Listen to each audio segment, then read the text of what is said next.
আসসালামু আলাইকুম রহমতুল্লাহ। যারা যুক্ত হয়েছে স্বাগত জানাচ্ছি। এর আগের ক্লাসে আমরা বেশ কিছু জ্ঞানমূলক প্রশ্ন নিয়ে কথা বলেছিলাম তৃতীয় অধ্যায়ের। আজকের ক্লাসে আরও কিছু জ্ঞানমূলক প্রশ্ন নিয়ে কথা বলবো। নিসাব কি? নিসাব হলো ন্যূনতম সম্পদ যা থাকলে জাকাত আদায় করা ফরজ। নিসাব হলো ন্যূনতম কিছু সম্পদ যেগুলো থাকলে জাকাত আদায় করা ফরজ হয়। হজ কাকে বলে অথবা হজ কি? দুইটা প্রশ্নে বিভিন্ন বছর আসছে, এখানে লেখা আছে, তোমরা দেখতে পারো। আল্লাহর সন্তুষ্টি লাভের উদ্দেশ্যে জিলহজ মাসের নির্ধারিত দিনসমূহে নির্ধারিত পদ্ধতিতে বাইতুল্লাহ মানে আল্লাহর ঘর, পবিত্র কাবা শরীফ এবং সংশ্লিষ্ট স্থানসমূহ জিয়ারত করাকে হজ বলে।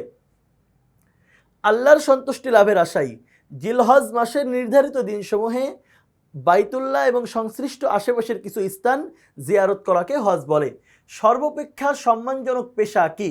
সর্বাপেক্ষা সম্মানজনক পেশা হচ্ছে শিক্ষক, শিক্ষকতা করা। ইসলাম শিক্ষার মূল উৎস কি? ইসলাম শিক্ষার মূল উৎস হলো দুইটা, কোরআন ও হাদিস। এজন্য অনেকে আমাদেরকে বলে যে ইসলামে এমন আছে এমন আছে, এটা যাচাই করার মাধ্যম হলো কোরআন ও হাদিস। যদি এটা কোরআনে থাকে বা হাদিসে থাকে তাহলে এটা ইসলামের সাথে মিলবে, আর যদি কোরআন বা হাদিসে না থাকে তাহলে এটা ইসলামের কিছু না। ইসলাম শিক্ষার মূল উৎস হলো কোরআন হাদিস। নৈতিকতা কি? নৈতিকতা হলো ব্যক্তির মৌলিক মানবীয় গুণ যা অর্জন করলে জীবন সুন্দর ও উন্নত হয়। একজন মানুষের জীবনের এমন কিছু গুণ, এমন কিছু বৈশিষ্ট্য যেগুলো মানুষের মধ্যে থাকলে জীবন উন্নত হয়, এটাই নৈতিকতা। জিহাদে কাবির কাকে বলা হয়? জিহাদের অনেকগুলো পার্ট রয়েছে, এর একটা হলো জিহাদে কাবির। জ্ঞানের সাহায্যে জিহাদ করাকে জিহাদে কাবির বলা হয়। জ্ঞানের সাহায্যে যে জিহাদ, জিহাদের যে তিনটা প্রকার আছে এর মধ্যে একটা প্রকার আছে জ্ঞানের সাহায্যে জিহাদ করা, তো জ্ঞানের সাহায্যে জিহাদ করাকে জিহাদে কাবির বলা হয়। সন্ত্রাসবাদ এর আরবি কি? তোমাদের বইয়ে তৃতীয় অধ্যায়ের একদম শেষ পাঠের নাম হলো জিহাদ ও সন্ত্রাসবাদ। জিহাদ তো আরবি শব্দ, এখন সন্ত্রাসবাদ এর আরবি কি? সন্ত্রাসবাদের আরবি হলো আল ইরহাব। বইয়ে লেখা আছে ইরহাব, তুমি বলতে পারো। সালাতের ফার্সি প্রতিশব্দ কি? সালাতকে আমরা বাংলাতে যেটা বলি এটা মূলত ফার্সি শব্দ, নামাজ এটাই ফার্সি। যেমন সাওমকে আমরা বাংলায় বলি রোজা, এটাও ফার্সি।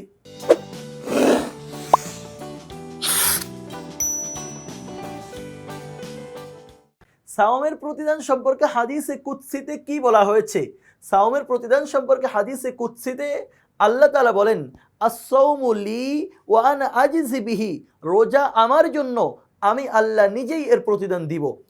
রোজা আমার জন্য, আমি আল্লাহ নিজেই এর প্রতিদান দিব। সাওম সম্পর্কে হাদিসে কুদসিতে এটা বলা হয়েছে।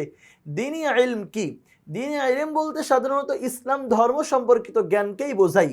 ইসলাম ধর্ম সম্পর্কে যেই জ্ঞান, যেই পড়াশোনা, যেই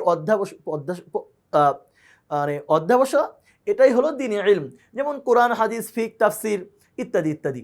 শিক্ষার্থী কাকে বলে? তোমাদেরকেই শিক্ষার্থী বলে। এখন তোমরা দেখো তোমাদের মধ্যে শিক্ষার্থীর গুণাগুণ আছে কিনা। যে নিয়মিত পড়াশোনা করে,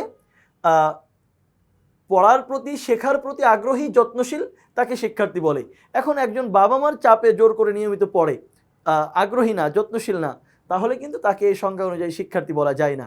নিয়মিত পড়াশোনা করে আবার শেখার প্রতি আগ্রহী, যত্নশীল, তাকে শিক্ষার্থী বলে। সর্বশেষ প্রশ্ন হলো জিহাদ কি?